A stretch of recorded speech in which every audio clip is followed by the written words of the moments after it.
Assalamualaikum warahmatullahi wabarakatuh.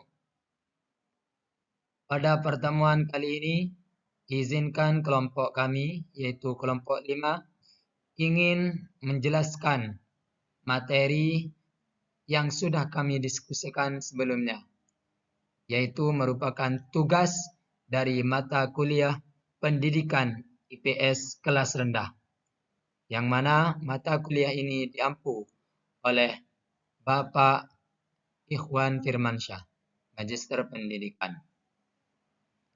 Adapun yang akan kita bahas pada kali ini yaitu mengenai pendekatan tradisional dan pendekatan inquiry. Namun sebelumnya, izinkan saya memperkenalkan anggota kelompok kami. Yang pertama, saya sendiri Sohibul Hidayah. Yang kedua, Nurlailatul Firdaus. Yang ketiga, Sa'adatud Daraini. Yang keempat, Imatul Aliyah. Dan terakhir, Askadin Nada.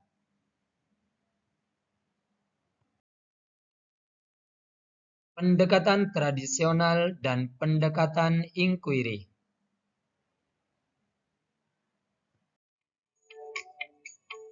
Pendekatan pembelajaran tradisional.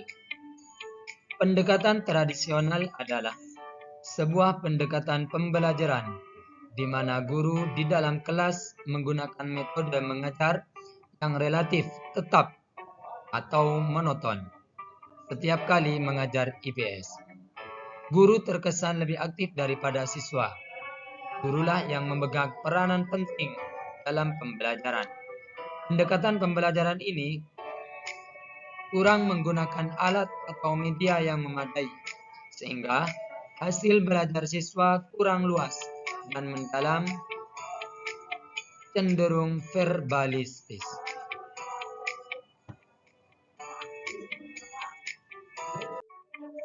Ciri-ciri pendekatan pembelajaran tradisional sebagai berikut. 1. Guru cenderung hanya menyampaikan informasi yang bersifat fakta dan kurang memberikan permasalahan dalam proses pembelajaran. 2. Interaksi yang terjadi antara guru dengan siswa lebih bersifat satu arah, hanya dari guru kepada siswa. Yang ketiga, dalam proses pembelajaran, guru kerap memberikan indoktrinasi kepada siswa, juga kurang memberikan kesempatan berpikir kritis dan kreatif. 4. Materi pembelajaran yang disampaikan lebih cenderung bersifat kognitif atau pengetahuan saja, kurang memberikan materi yang bersifat afektif dan psikomotor. Yang kelima, strategi, metode, dan teknik pembelajaran yang digunakan guru cenderung bersifat tunggal dan monoton. 7. Dalam pembelajaran kurang menempatkan kadar CBSA yang tinggi. Penilaian lebih banyak menggunakan teknik tes, baik tertulis maupun lisan. Kurang menggunakan tes perbuatan atau perilaku.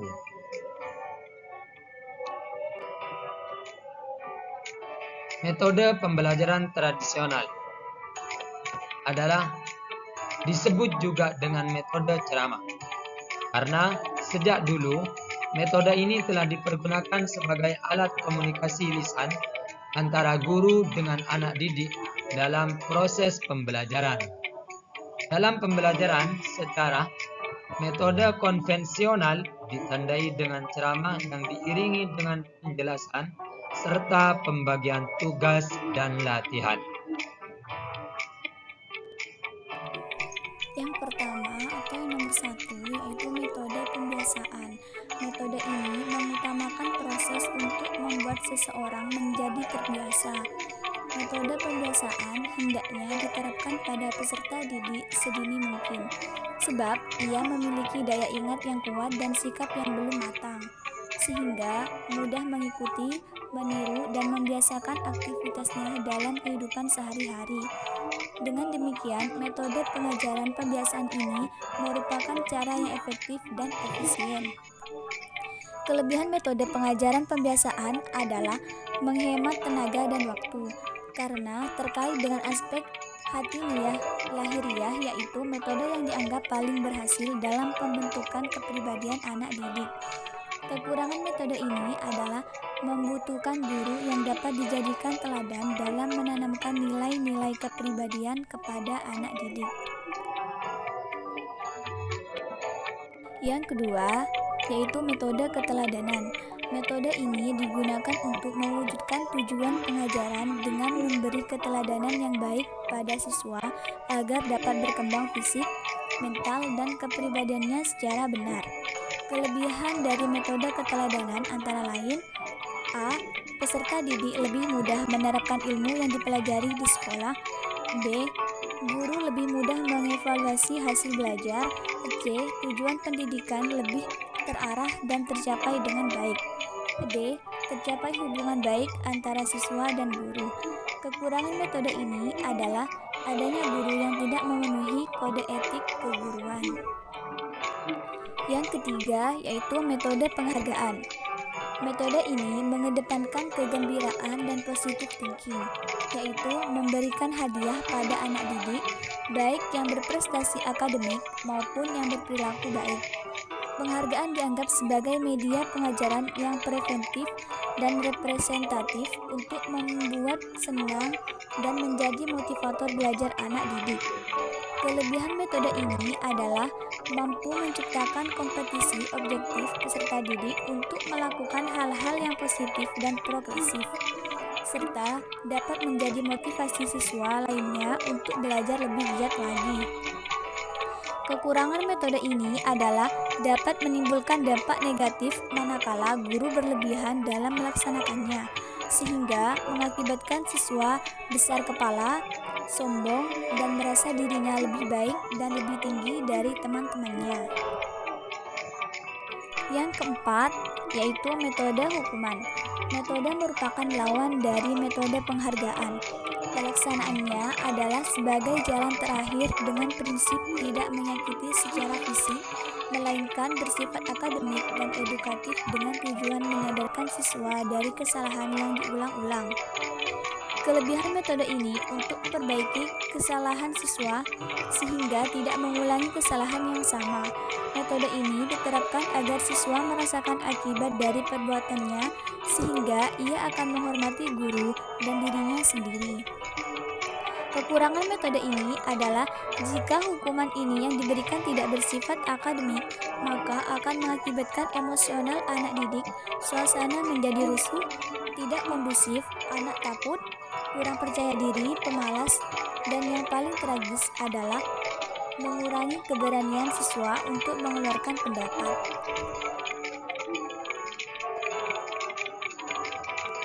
Yang kelima, metode ceramah. Metode ceramah adalah metode yang boleh dikatakan metode tradisional karena metode ini dipergunakan sebagai alat komunikasi lisan guru dengan anak didik dalam proses belajar mengajar. Pun metode ini lebih menuntut keaktifan guru daripada anak didik, tetapi metode ini tetap tidak bisa ditinggalkan begitu saja dalam pembelajaran. Apalagi dalam pendidikan dan pelajaran tradisional seperti pedesaan yang masih kekurangan fasilitas. Yang keenam, metode tanya jawab. Metode tanya jawab ialah suatu cara penyajian bahan pelajaran melalui bentuk pertanyaan yang perlu dijawab peserta didik. Dengan metode ini, antara lain dapat dikembangkan keterampilan mengamati, saksikan, membuat kesimpulan, menerapkan, dan mengkomunikasikan. Penggunaan metode tanya jawab bermaksud memotivasi anak didik untuk bertanya selama proses belajar, atau guru yang mengajukan pertanyaan dan anak didik menjawabnya. Yang ketujuh, metode latihan. Metode latihan disebut juga metode training, yaitu suatu cara belajar untuk menanamkan kebiasaan-kebiasaan tertentu, juga sebagai sarana untuk memelihara kebiasaan-kebiasaan yang baik.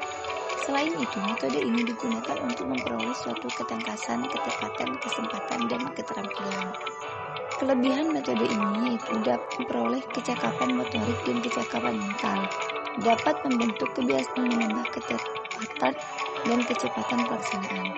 Kelemahan metode ini yaitu menghambat bakat dan inisiatif anak-anak didik lebih banyak dibawa kepada penyesuaian dan diarahkan jauh dari pengertian, menimbulkan penilaian secara statis kepada lingkungan. Kadang-kadang latihan yang dilaksanakan secara berulang-ulang akan membosankan membosankan dan monoton, dan dapat menimbulkan verbalisme. Kedelapan, metode demonstrasi. Metode demonstrasi adalah cara penyajian pelajaran dengan menekan atau memperkenalkan kepada siswa suatu proses situasi atau benda tersebut yang sedang dipelajari, baik sebenarnya ataupun tiruan, yang sering disertai penjelasan. Dengan metode ini, proses penerimaan siswa terhadap pelajaran akan lebih berkesan secara mendalam, sehingga membentuk pengertian dengan baik dan sempurna.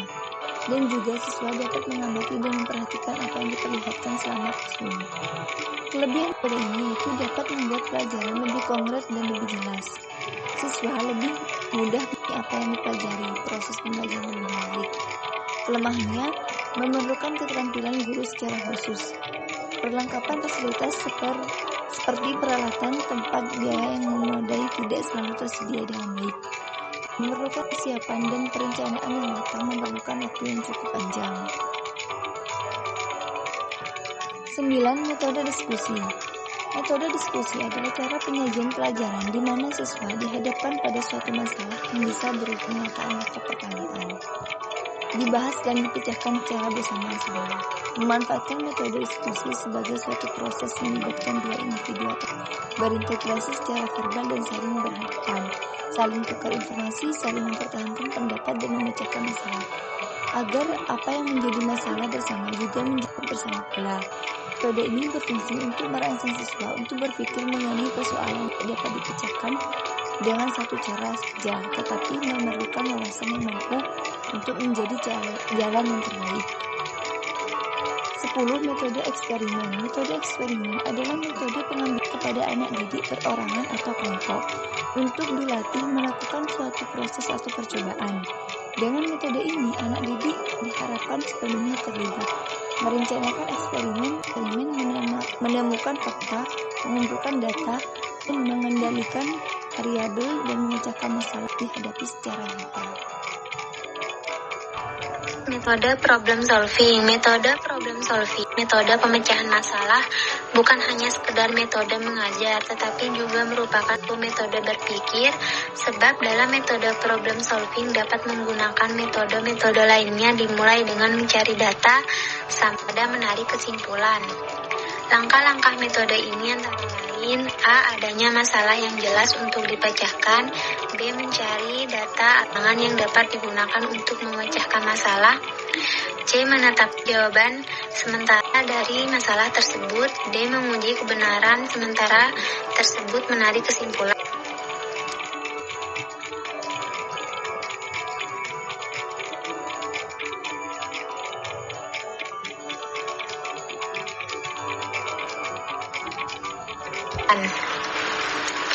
Kelebihan dari metode ini adalah sebagai berikut. 1. Pendidikan di sekolah menjadi relevan kehidupan. 2. Membiasakan siswa menghadapi dan memecahkan masalah secara terampil. 3. Merangsang pengembangan kemampuan berpikir siswa secara kreatif. Kelemahan dari metode problem solving. 1. Menentukan suatu masalah yang tingkat kesulitan sesuai dengan tingkat berpikir siswa. 2. Memerlukan waktu yang cukup banyak. 3. Mengubah kebiasaan siswa belajar.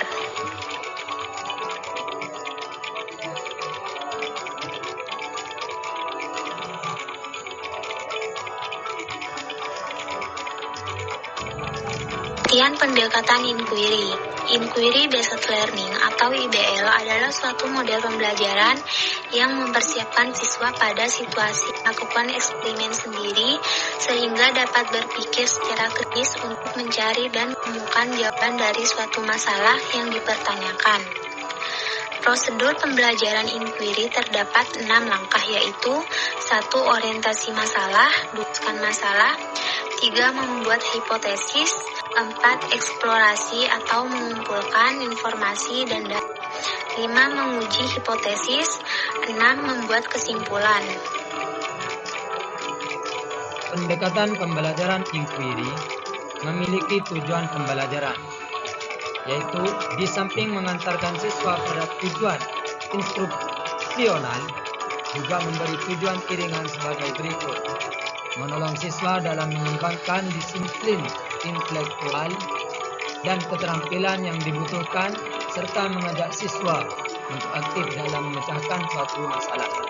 Meningkatkan kualitas pembelajaran, karena dengan menggunakan pendekatan inquiry dalam proses pembelajaran dapat mendorong siswa untuk berpikir dan bekerja atas inisiatifnya sendiri.